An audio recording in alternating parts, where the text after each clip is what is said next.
আজকে আমি আপনাদের মাঝে শেয়ার করব কিভাবে এত অল্প টাকার বাজার দিয়ে আমি পুরো ১ মাস চালাই। এখন বাজার দরের যে অবস্থা, আমরা যদি একটু হিসেব করে না চলি তাহলে দেখা যাবে মাস শেষে আমাদের সঞ্চয়ের পাতাটা জিরো থাকবে। তো হ্যালো এভরিওয়ান, আসসালামু আলাইকুম। আমার নতুন আরেকটি ব্লগে স্বাগতম আপনাদের। তো কেমন আছেন আপনারা? আশা করি সবাই ভালো আছেন। আমিও আপনাদের দোয়ায় আল্লাহর রহমতে অনেক ভালো আছি। তো আমার ভিডিওটা যে যেখান থেকে দেখছেন, যার কাছে ভালো লাগবে ভিডিওতে লাইক, কমেন্টস এবং শেয়ার দিয়ে পাশে থাকবেন। আর যদি আমার ভিডিওটা ইউটিউব চ্যানেল থেকে দেখে থাকেন তাহলে দয়া করে চ্যানেলটা সাবস্ক্রাইব করে দিবেন। আর যদি ফেসবুক পেজ থেকে দেখে থাকেন তাহলে পেজটা ফলো করে দিবেন। তো বন্ধুরা, প্রতিদিনের মতো আজকের ব্লগটা একদম সকাল থেকে শুরু করে দিলাম। তো ঘুম থেকে উঠে দাঁতও ব্রাশ করিনি। সর্বপ্রথম ঘরটা ঝাড়ু দিতে লাগলাম। ঘরটা ঝাড়ু দেওয়ার আগে আমি বিছানাটা একটু ঝেড়ে পরিষ্কার করে নিয়েছি। আর দেখেন আমার বাবাইটা, সে বাইরে দাঁড়িয়ে যে ছোট ছোট বাচ্চারা খেলা করছে ওইগুলা সে দেখতেছে। ওর তো আর বাইরে যাওয়ার মতোই নেই, এর জন্য ও দাঁড়ায় দাঁড়ায় মানুষের খেলাই দেখে।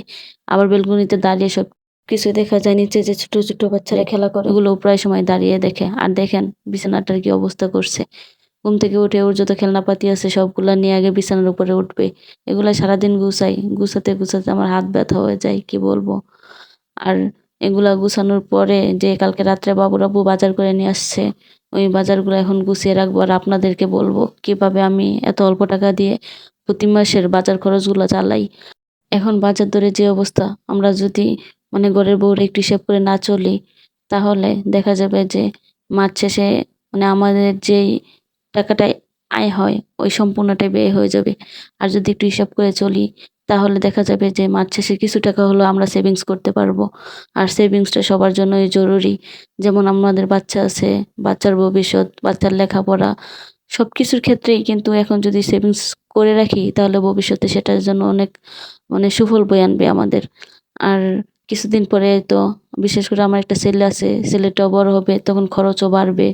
তখন চাইলেও এখনকার মতো সেভিংসটা আমরা করতে পারবো না। এজন্য সময় থাকতেই সবার সবকিছু করা উচিত।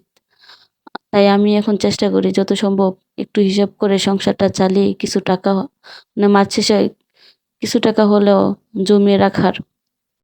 আর আমার হাসব্যান্ড স্যালারি পাওয়ার পর আমরা প্রতি মাসের বাজারটা একসাথেই করি। আর প্রতি মাসের বাজারটা যদি একসাথে করা হয় তাহলে বোঝা যায় যে আমাদের মাসে কতটুকু বাজার লাগে। যেমন আলু কত কেজি, পেঁয়াজ, তেল সব মিলে কতটুকু লাগে। তারপরে হচ্ছে আমরা মাস শেষে কত টাকা ব্যয় করি, ওই সব কিছুর একটা হিসাব থাকে।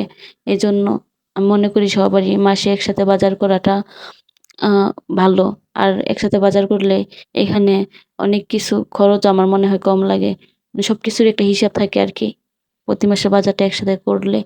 এজন্য সবাই চেষ্টা করবেন যে যাদের বাজেট অল্প তারা প্রতি মাসের বাজারটা একসাথেই করে নিতে।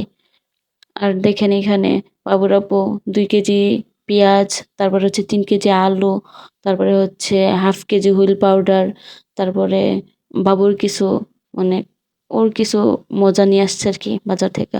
তো এগুলো এখন গুছিয়ে রাখবো। তো আমি চেষ্টা করি এখন যেহেতু সবকিছুর দাম, এজন্য সবকিছু অল্প অল্প করে খরচ করতে। তো অল্প খরচ করতে গিয়ে সবকিছুর একটু হিসাব করে দিতে হয়। যেমন আমি যদি কোনো ঝোল তরকারি রান্না করি, ওই ক্ষেত্রে যদি পেঁয়াজগুলা ছোট হয় তাহলে ২ টা পেঁয়াজ দেই। আর যদি বড় হয় তাহলে ১ টা পেঁয়াজ দিয়েই হয়ে যায়। আর যদি কোনো ভাজি রান্না করি তখন ভাজিতে তো একটু বেশি করে দিতে হয়, তখন আমি ২ টা পেঁয়াজ দেই। তো আমি যদি এভাবে দেই তাহলে দেখা যায় যে ২ কেজি পেঁয়াজেই আমার প্রায় মাস চলে যায়। আর তেল ক্ষেত্রে আপনি দেখবেন পেঁয়াজটা যত কম দিবেন তেলটাও আপনার তত কম লাগবে। কারণ আমরা যখন রান্না করতে যাই তখন যে পেঁয়াজটা আছে ওইটা তেলের মধ্যে ডুবাতে গিয়ে দেখা যায় পেঁয়াজটা বেশি হলে তেলের পরিমাণটাও বেশি দেওয়া লাগে। আর যদি পেঁয়াজটা কম হয় তাহলে অল্প তেলেতে পেঁয়াজটা তেলের মধ্যে ডুবে যায়, ওই ক্ষেত্রে তেলটা অনেকটা কম লাগে। আমি দেখছি ১ মাসে আমি যত পেঁয়াজটা কম খরচ করতে পারছি, আমার তেলটাও ঠিক তত কম খরচ হইছে। আমার এই অভিজ্ঞতা থেকে আমি আপনাদের মাঝে শেয়ার করলাম আরকি। আর আপনারা একবার ট্রাই করে দেখবেন। আপনি ১ মাসে ধরেন ৩ কেজি পেঁয়াজ খরচ করতেন, ওই ক্ষেত্রে আপনি ২ কেজি পেঁয়াজ খরচ করবেন। তখন দেখবেন যে আপনার তেলের পরিমাণটাও কম লাগতেছে। তো আপনি যদি এইভাবে সবসময় হিসাব করে সবকিছু খরচ করেন তাহলে দেখবেন যে অল্প টাকাতেই আপনার মাসের যেই বাজারগুলা আছে এগুলা হয়ে যায়। আর দেখেন এখানে বাবুর আব্বু আমার বাচ্চার জন্য কিছু খাবার নিয়ে আসছে। আমার বাচ্চা আবার সবকিছু খায় না। ও যে লিচুর জুসটা আছে ওইটা একটু বেশি খাইতে চায় আর চিপস এগুলাই। আর মাঝে মধ্যে মন চাইলে ১টা ২টা চকলেট। তো চকলেটটা আমি ওকে বেশি দেই না যেহেতু ওর দাঁতের সমস্যা। এজন্য চকলেট খেলে নাকি দাঁতের আরো বেশি সমস্যা হয়। তাই চকলেটটা আমি ওকে কমই দেই। কিন্তু আবার চকলেটটা খেতে খুব পছন্দ করে। আর দেখেন যে একটা লাক্স সাবান আনছে, এই সাবানটা দিয়ে আমার প্রায় ২ মাস চলে যাবে। আমরা তো ৩ জন মানুষ, তাহলে দেখা যায় যে একটা সাবান আমাদের ১ মাসে লাগে না। একটা সাবান ১ মাসে ব্যবহার করার পরও বেঁচে যায়। তো ২ মাস না গেলেও প্রায় ১.৫ মাস যায়ই। এই তো দেখেন আমার বাজারগুলা এখন আমি সব গুছিয়ে রাখলাম। এখানে ৩ কেজি আলু আর হচ্ছে ২ কেজি পেঁয়াজ। এগুলা দিয়ে আমার প্রায় মাস চলে যাবে। তো আমরা যদি একটু বুদ্ধি খাটিয়ে সবকিছু একটু হিসেব করে ব্যবহার করি তাহলে দেখা যাবে আমরা অল্প টাকার মধ্যেই মানে মাসের যে বাজারগুলো আছে ওইগুলা কমপ্লিট করে ফেলতে পারবো। এই তো সবকিছু গুছিয়ে এখন চলে আসলাম রান্না করার জন্য। তো আমি আবার অফ ক্যামেরায় একটু চা আর বিস্কুট খেয়ে নিয়েছি। কারণ সকালবেলা আমি তেমন কিছুই খাই না, ভাত তো খাইই না। কারণ স্বাস্থ্যটা এখন ইদানিং একটু বেড়ে যাইতেছে। এজন্য চাইতেছি যে ডায়েটটা কন্ট্রোল করবো। এজন্য সকালে তেমন খাওয়া হয় না। সকালবেলা মাঝে মধ্যে চা খাই। তাছাড়া চা সবসময় খাই না। ২ টা বিস্কিট খেয়ে একটু পানি খাই, এতে আমার হয়ে যায়। আর এখন দুপুরের জন্য রান্না করব। এই তো ভাতটা চড়াইয়া দিলাম, ভাতটা হয়ে গেছে। এখন তরকারি রান্না করব। আজকে রান্না করব হচ্ছে লাউ তরকারি। আর আপনারা লাউ তরকারিটা এভাবে রান্না করে একবার ট্রাই করে দেখবেন, অনেক ভালো লাগে। আজকে হচ্ছে আমি পাঙ্গাস মাছ দিয়ে লাউ রান্না করব। এই তো লাউ রান্না করতে গেলে আমি সর্বপ্রথম তেলের মধ্যে একটু পেঁয়াজ দেই। তারপরে পেঁয়াজটা যখন একটু ভাজা, ভাজা হয় তখন এটার মধ্যে আমি একটুখানি পানি দেই। পানি দিয়ে তারপরে এর মধ্যে মরিচ, হলুদ সবকিছু দিয়ে দেই। দিয়ে দেওয়ার পরে তো লাউগুলা এখন দিয়ে দিব। লাউগুলা দেওয়ার পরে একটু ভালো করে কষাবো। কষানো যখন শেষ হবে তখন আমি এর মধ্যে ২ টা টমেটো দিয়ে দিব। কারণ আমি আবার লাউ টমেটো ছাড়া খেতে পারি না। লাউয়ের মধ্যে টমেটো দিলে মনে হয় যে অন্যরকম একটা টেস্ট লাগে। আর লাউয়ের মধ্যে টমেটো না দিলে আমার কাছে ভালো লাগে না। তো বন্ধুরা মাঝখানে একটা কথা বলি, আমার ভিডিওটা যার কাছে ভালো লাগবে অবশ্যই একটা লাইক করে দিবেন। কারণ আপনাদের একটা লাইকে পরবর্তীতে আরো নতুন, নতুন ভিডিও বানানোর জন্য অনেকটা আগ্রহী হব। আর সবথেকে খারাপ লাগে জানেন কি? একটা ভিডিও এত কষ্ট করে শুট করি, তারপরে আবার ওই ভিডিওটা এডিট করি, এডিট করে ভয়েস দেই, তারপরে আবার ওই ভিডিওটা আপলোড করি। তখন ভিডিওতে ভিউজ আসে না, এর থেকে কষ্টের জিনিস মনে আর কিছুই না। তো যাই হোক, মাঝে মধ্যে যে মনটা ভেঙে যায়, ভাবি যে ভিডিও করা ছেড়ে দিব। আবার নিজেকে বলি যে পরিশ্রম তো সফলতার চাবিকাঠি। যদি পরিশ্রমই না করি তাহলে সফলতা পাবো কি করে? আর আজকে যারা সফলতার দ্বারপ্রান্তে পৌঁছেছে তারাও তো একসময় আমাদের মতো এই প্রবলেমগুলা ফেস করেছে।